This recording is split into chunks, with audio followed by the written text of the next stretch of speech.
Welcome to the Fiscal Physical Podcast. Join us each week as we sit down with the founder of Alchemy Wealth Management and author of Your Fiscal Physical, Ryan Nelson. Tune in to gain valuable insights and practical tips as we simplify complex financial concepts into digestible lessons. From budgeting to retirement planning, this podcast is your go-to resource for mastering financial literacy. Welcome, everybody, to this week's episode of the Fiscal Physical Podcast. My name is Aaron. I am here with the founder. He's got all the titles here. The founder of Alchemy Wealth Management, author of the popular book, Your Fiscal Physical, 7 Keys to Becoming Financially Fit. You guys can find that one on Amazon. Mr. Ryan Nelson, how are you today, Ryan? I am doing well. How's your day going? It's going pretty good, man. Good. I just have to say, looking at you across from me here, like you feel like you're looking successul today. So yeah, I was thinking the same thing. Yeah, about yourself, obviously. Yeah.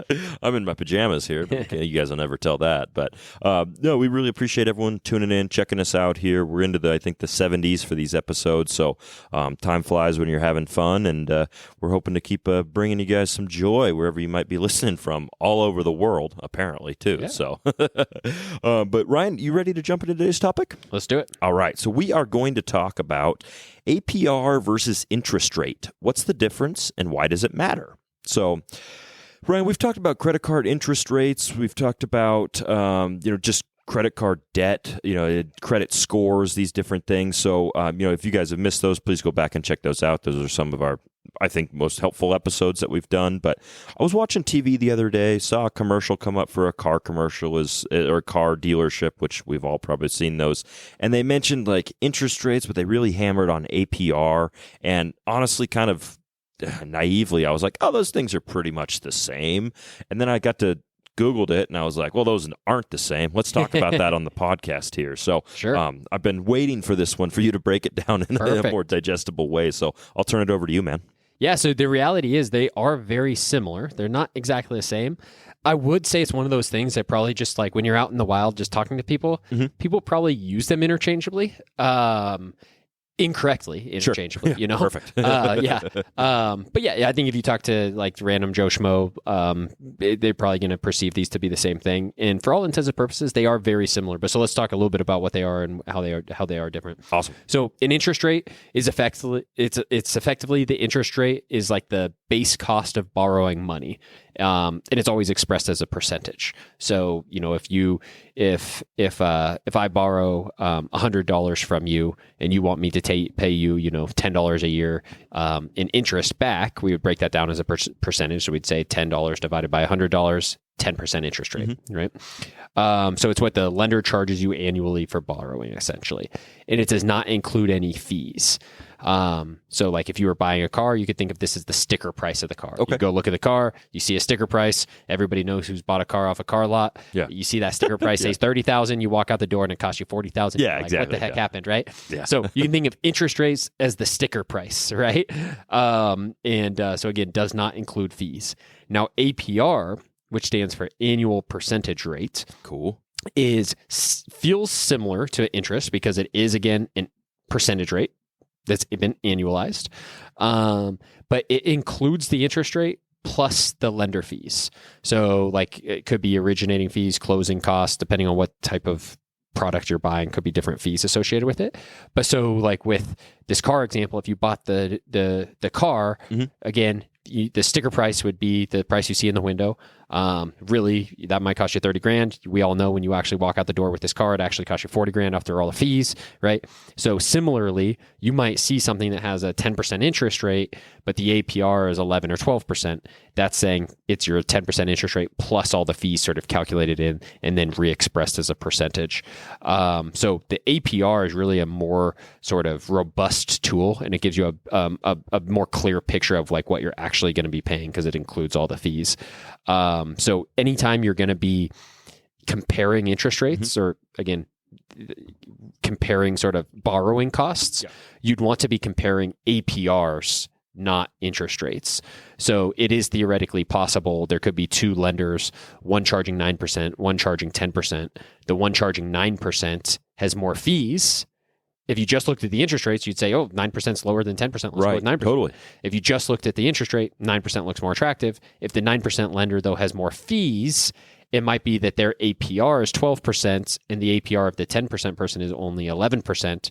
So you'd know all in sort of interest rate and fees, APR comparing 12% to 11%. Let's go with the 11% lender, even though maybe the interest rate with that lender was a little bit higher. Sure. Does that make sense? Yeah, it absolutely does. And it's interesting to see, I guess when you're shopping around or whatever it might be to check that out, to see, because I generally just normally have just looked at the interest. Okay, what's my interest rate on this loan or whatever? Like, I don't know as though I've taken. I remember when I first bought my first car, my dad asked, "Well, what's your APR?" And I was like, "I don't even know what that means." Sure, yeah. And so I got like a 4% loan, but it was like 5% in the end, of like 5 point something or whatever. And so I was like, oh, okay, like that's a little bit higher than I thought, but at that point I was already dialed into this car, so it didn't really matter like what it was. But that's good to kind of break down like what those things are. And really, you do want to think about that APR. Like if you're buying a house or a car or something, it's good to know really what is the total expense going to be. The interest rate is one piece of it for sure, but what are all the other fees and what is the APR? So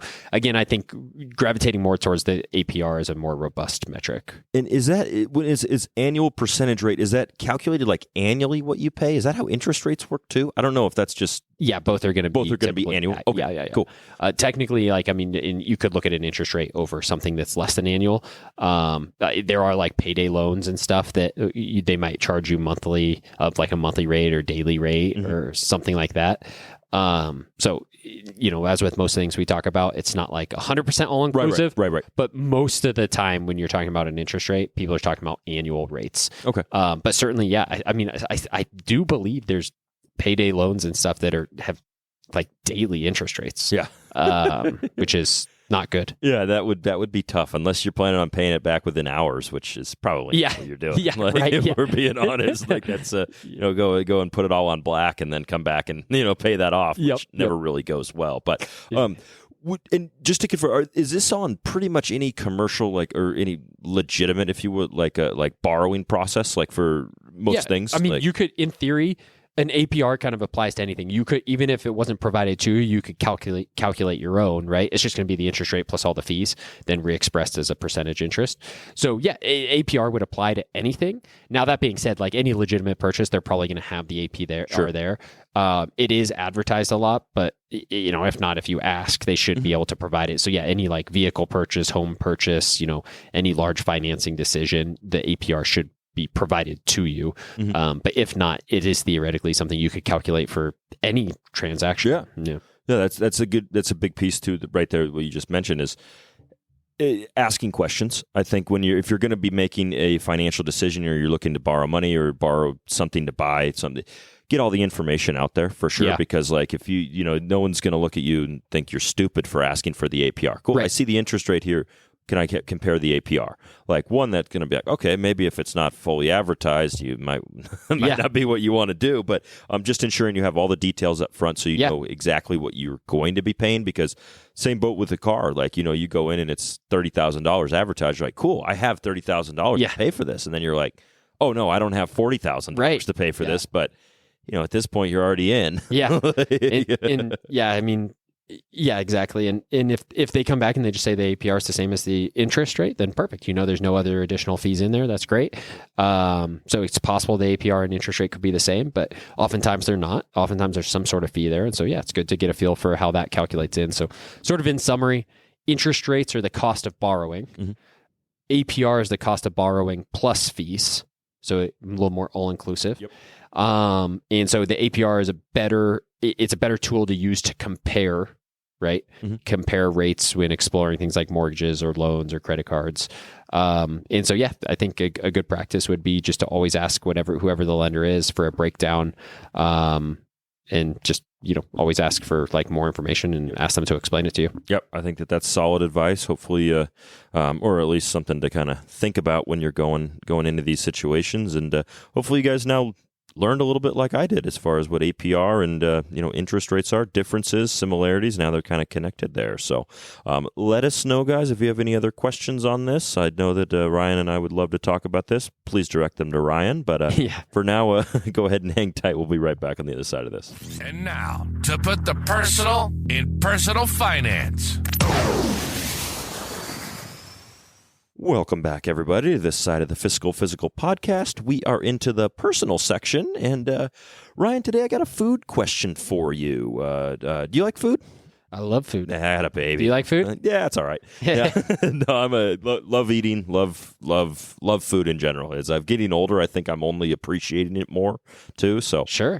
So my question for you though is, what's the most unique food you've ever had? Like, where did you have it at? What was it? Just describe that. To me. I don't know. I can't. I'm pretty much up to try anything. So I've probably had some stuff that I'm just not even thinking off the top of my head here. Mm-hmm. But I do remember taking a trip to Mexico at one point with a boss, and he lived in Mexico, and or his primary residence was in Mexico, and he this was before I was doing finance. This was back when I was doing engineering, mm-hmm. and he took me to a taco place he liked, and it was just like kind of the cool thing, or what he was trying to show me was like how many different types of tacos they had. Sure. And so there were like lingua tacos, and good Spanish, by the way. Thank you. Yeah. And brain. I can't remember like what it was, like if it was goat brain or brain of some sort of taco, right?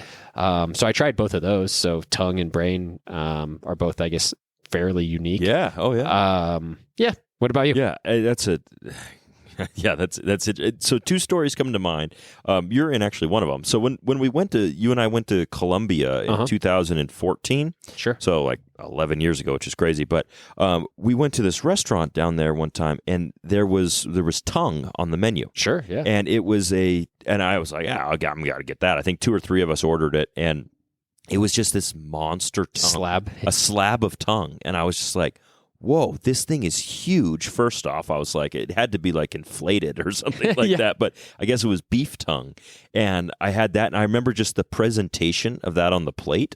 I was like, whoa, this is the most unique thing I've ever eaten. Yeah, yeah. And it was okay. It was a little chewy and like whatever. But and then I went to this Asian restaurant over in New York, and I had chicken feet over there. Terrible. It was just like, there doesn't seem like there'd be much meat on the foot of a chicken. And it's literally, it's served to you as a foot. Like they bring out, like they're holding, like it's the craziest present. It's funny. Literally like it looks like a deep fried chicken foot. Huh. And just exactly what you see, like somebody walking around in a barnyard. And I was like, that sounds cool. Let's try that. I don't know if no disrespect if anyone likes that or whatever, but I did not, to say the least. But it was something cool. I was like, hey, I've had chicken feet if anyone ever asks. Hey, there you go. I definitely have. But I'm saying with you, I'll try anything once. Yeah. Like, if it's somebody's like, hey, I got this like place I want to eat and I've never had it before, I was like, yeah, cool, let's try it. Let's give it a shot. Like maybe I shouldn't do that in some cases. It might save my stomach a little bit. Yeah, but hard to say, but cool, man. Awesome. Appreciate you sharing as always, Ryan. Appreciate everybody checking us out here. Please let us know if you have any questions for the podcast. We'd love to get them on there. And Ryan, I'll let you play us out. As always, stay the course. Thank you for joining us for the Fiscal Physical Podcast. Until next time, happy listening. And as always, stay the course. If you have a question or topic suggestions, please email us at podcast@alchemywealth.com. If you enjoyed today's discussion, subscribe to the podcast to ensure you never miss an episode. And consider leaving us a rating and review on your favorite platform. This helps other listeners like you find the show. For more resources, you can visit Alchemy Wealth Management's website at www.alchemywealth.com or find your Fiscal Physical, the book, on Amazon. We'd be remiss if we didn't mention that personal finance is just that, personal. Please don't take anything we say as advice. The preceding content is for informational and entertainment purposes only. It's not an offer or a solicitation, nor should it be construed or relied upon for tax, legal, or investment advice. It doesn't consider your personal financial situation or objectives and may not be suitable for you.